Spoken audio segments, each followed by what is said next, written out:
कृपामूर्ती श्री नृसिंह सरस्वती स्वामी महाराज यांचं संपूर्ण जीवन चरित्र. अध्याय दुसरा. निर्बुद्धाच्या मातेस वरदान. त्या काळी कुरुवरपुरात म्हणजेच कुरुगड्डीत सर्वत्र विद्वान म्हणून कीर्ती मिळवलेला एक सदाचार संपन्न ब्राह्मण राहत होता. तो वेदशास्त्रात पारंगत होता. मिळेल त्या दक्षिणेवर संतुष्ट होणाऱ्या त्या ब्राह्मणाकडे आर्थिक सुबत्ता ती कोठून असणार. तथापि अंबिका नामधारक आपल्या पत्नीसह तो समाधानाने कालक्रमणा करत होता. एका वैगुणाने ते ब्राह्मण जोडपे दुःखी होते. त्यांचे जन्म घेणारे प्रत्येक मूल जन्म घेताच मृत्यूला कवटाळीत होते. अशा प्रकारे एका पाठोपाठ 3 मुलांचा मृत्यू त्यांना पाहावा लागला. त्यांनी कोण सुचवेल त्या तीर्थक्षेत्राच्या यात्रा केल्या व त्या वैकल्य केली. अनेक साधू संतांची सेवा केली. शेवटी या सर्वांचे फळ म्हणून त्यांचा 4था मुलगा त्यांच्या हाती लागला. पण त्यांच्या दुर्भाग्याने तो पूर्णपणे निर्बुद्ध निवजला. विस्मरणाचा भयंकर शाप तो जन्मताच बरोबर घेऊन आला. त्यामुळे ब्राह्मण जोडपे दुःखी होते. योग्य वयात ब्राह्मणाने आपल्या मुलाचे मोजीबंधन केले. संध्या आदी नित्यकर्माचे शिक्षण त्या मुलास देण्याचा आटोकाट प्रयत्न तो ब्राह्मण करू लागला. पण त्याचे ते सर्व प्रयत्न दगडावर ओतलेलं जलवत फोल ठरले. तो मुलगा काहीच ग्रहण करू शकत नव्हता. त्याची उपजत निर्बुद्धता त्याच्या शिक्षणाच्या आड येऊ लागली. शेवटी चिडून वैतागून संतापाच्या भरात तो ब्राह्मण आपल्या त्या निर्बुद्ध मुलास शिकत नाही म्हणून यथेच्छ मारझोड करू लागला. या दैनंदिन होणाऱ्या मारझोडीने त्या मुलाचा करुण आक्रोश, त्याचे रडणे ओरडणं तेवढं वाढीस लागलं. शिक्षणाचा उद्देश काही साध्य होईना. मातेच्या अंधकरणाला ही मुलाला दैनंदिन होत असलेली मारझोड पाहणं शेवटी अशक्य झाली. ती आपल्या पतीस म्हणाली, नाथ, मुलाला अमानुषपणे नित्य मारून काय साध्य होणार. त्या बापड्याचा काय दोष. त्याच्या इच्छेने काही तो निर्बुद्ध निपजलेला नाही. आपल्या वा त्याच्या पूर्वजन्मीच्या कोणत्या तरी महत् पापाचे हे फळ आहे. परमेश्वरानं दिलेली शिक्षा त्याचे स्मरण करीत शांतपणे भोगून ते पाप संपवणं हेच क्रमप्राप्ती आहे. तेव्हा कृपा करून यापुढे त्याला मारू नका. माझ्याने हे दृश्य पाहवत नाही. त्याचा आक्रोश ऐकवत नाही. मी तुमचे पाय धरते, माझ्यावर दया करा. तुम्ही जर हा मार थांबवला नाही तर मी माझी जीभ हासडून तुमच्या पायाशी प्राण सोडेन. नाथ, नको हो त्याला दुर्दैवी लेकराला मारू. पत्नीची ते कारुण्याने ओथंबलेले शब्द ऐकून त्या ब्राह्मणाचा मुलावरील रोष थोडासा कमी झाला. पण संतापून तो म्हणाला, ठीक आहे, तू आणि तुझा तो मुलगा काय वाटेल ते करा. मी काय त्याचा शत्रू आहे म्हणून मारतो. पण आता तुझीच जर हरकत असेल तर मी नाही मारणार, नाही शिकवणार. पण यापुढे तो निर्बुद्ध ओंडका माझ्या नजरेस पडू देऊ नकोस. तूच कसा काय तो त्याचा सांभाळ कर. इतके सांगून ब्राह्मणाने त्याला शिकविण्याचा नाद सोडून दिला. यानंतर काही वर्षांनी तो ब्राह्मण आजारी झाला. त्यातच त्याचा अंत झाला. त्याच्या पत्नीवर, अंबिकेवर आकाश कोसळले. मुळातच आर्थिक दुरावस्था, त्यातच एकमेव आधार जो पती, त्याचे निधन व वर निर्बुद्ध मुलाच्या पोषणाची जबाबदारी. अशा भयावह परिस्थितीत तिला एकाकी सामोरं जाणे भाग पडले. जवळच्या किंवा दूरच्या कोणाही नातेवाईकाचा आधार नसल्यामुळं ती त्या गावातच मोलमजुरी करून, स्वयंपाक कानी करून आपले व आपल्या मुलाचे कसबसे अर्धे अधिक पोट भरू लागली. मुलाचे लग्नाची वय झालेली. उच्च कुलाचा वारसा अथवा मृत बापाची विद्वत्ता इथे लक्षात घेता येईना. विधवा आईविना कोणाचा आधार नसलेल्या, प्रसंगी भिक्षापात्र हाती धरणाऱ्या व त्यातही निर्बुद्ध असलेल्या त्या मुलाला कोण जावई करून घेणार. ग्रामस्थ व त्यातही शेजार पाजारचे ब्राह्मण तर त्याचा पदोपदी अपमान तिरस्कार करू लागले. अरे, तुझा बाप विद्वान होता, मग त्याच्या पोटी तू असा हा अक्षरशत्रू कसं काय जन्मलास. वृद्ध मातेस कष्टवतोस, घरोघरीचे पाणी भरून, शेणाखताच्या पाट्या वाहून, लोकांचे गुरढोर राखून काही मजुरी मिळव. काहीतरी कष्ट कर, नाहीतर विहिरी नदीचा आश्रय घे.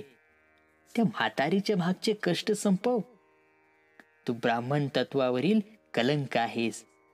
तुला अशा प्रकारे जीवन जगताना लाज शरम कशी वाटत नाही. अशा प्रकारे लोक त्याला रोज रोज खालून पाडून टोचत राहिले.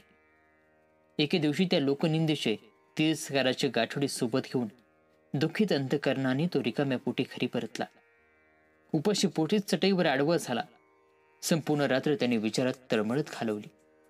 पहाटे पहाटेच तो आईसमोर बसला. ढसाढसा रडू लागला. पण नदीवर जाऊन तेथे आपले जीवन संपवण्याचा कृतनिश्चय त्याने आईचा ऐकवला. अंबिकेलाही पुत्राचे दुःख पाहवत नव्हते, पण उपायही सुचत नव्हता. तेव्हा ती म्हणाली, मी तरी एकटीने कशासाठी जगायचे. तेव्हा आपण दोघेही आता कृष्णमाईचा आश्रय घेऊया. खूपच सोसले, आता नाही सोसवत. चल उठ, निर्णय झालाच आहे तर विलंब नको. यावेळी नदीवर वर्दळही नसणार. या आत्महत्येच्या कृतनिश्चयाने भारलेली ती माता पुत्राची जोडी नदीवर जाण्यास निघाली. वाटेत ईश्वराचे नामस्मरण चालूच होते. जाणता अजाणता घडलेल्या पापाबद्दल परमेश्वराची वारंवार क्षमा मागत ती जोडी नदीकाठी आली. परमेश्वराची अखेरची विनवणी करून नदीच्या पात्रात उडी टाकण्याच्या तयारीत असलेल्या त्या दोघांनी नदीचा तो काठ शेवटचा पाहून घेण्यासाठी चहूकडे दृष्टी फिरवली.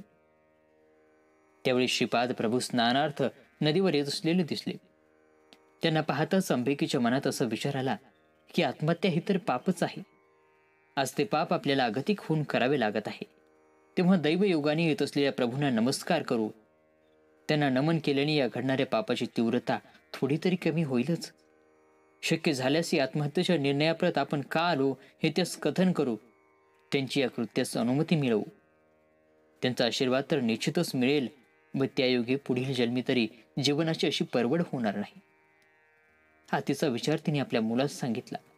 पण दयानिधी श्रीपादशी वल्लभांसमोर जाण्यास ती निघाली. श्रीपाद प्रभूंजवळ पोहोचताच त्या दोघांनी अत्यंत भक्तिभावाने त्यांच्या चरणी वंदन केले व आपल्या आत्महत्येचा विचार त्यात सांगून त्यांची अनुमती मिळवली.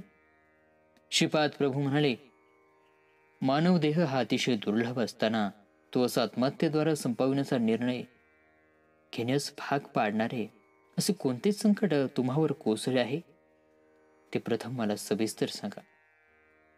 यावर अंबिका त्यास आपली व आपल्या मुलाची सर्व कर्म कहाणी कथन करते झाली. हात जोडून पुढे म्हणाली, हे दयाघना, आमचं सर्वच बाजूंनी कोंडमार झाला आहे. आत्महत्या हे पाप आहे हे माहीत असूनही अत्यंत नाईलाजानं आम्ही हा निर्णय घेऊन इथं आलो आहोत. आमचे परमभाग्य म्हणून या अंतिम क्षणी तुमच्या दर्शनाचा लाभ झाला. तेव्हा कृपावंता, पुढील जन्मी तरी माझ्या जीवनाची अशी परवड न होता मला तुमच्यासारखा पूज्य सर्व वंद्य ब्रह्मज्ञानी पुत्र होईल असा आशीर्वाद द्या. अशी विनवणी करून अंबिकेने श्रीपाद प्रभूंच्या चरणावर आपले मस्तक ठेवले. करुणानिधी श्रीपाद प्रभू त्या ब्राह्मणीला म्हणाले, प्रथम माझी आज्ञा मानून हा आत्महत्येचा विचार तुम्ही दोघांनीही सोडून द्या. आणि हे ब्राह्मणी, तू शनी प्रदोषाच्या व्रताचे मनोभावे पालन कर.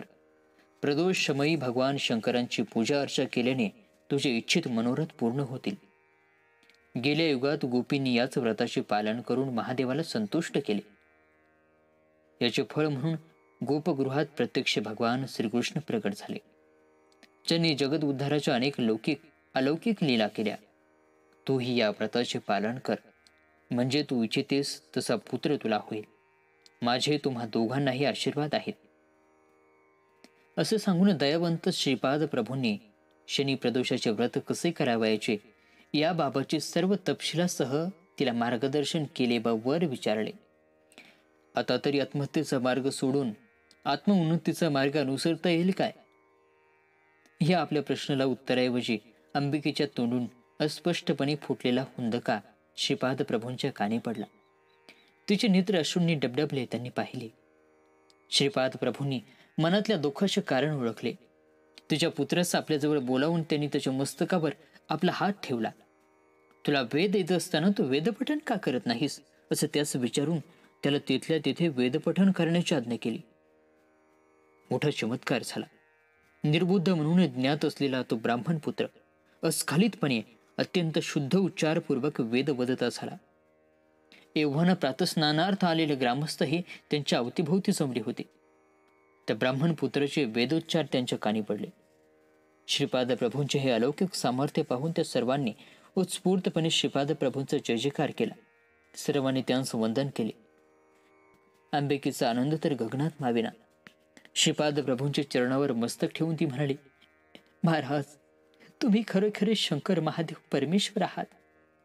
तेव्हा तुमचे हे पावन शरण सोडून अन्य कोणाचे अर्चन पूजन मी का करू? हे देवा, तुझे बोल खोटे होणार नाही. मी निष्ठापूर्वक तुझ्या चरणांची मनोमन पूजा अर्चा करीत राहील. शनी प्रदोष व्रताचे पालन करतानाही तुझे चरण माझ्या नित्य ध्यानी राहतील, असा आशीर्वाद कृपावंत मला दे. यावर श्रीपाद प्रभू तथास्तु म्हणून लगबगीने सानास गेले. अंबिकाही आपल्या पुत्रांसह घरी परतली.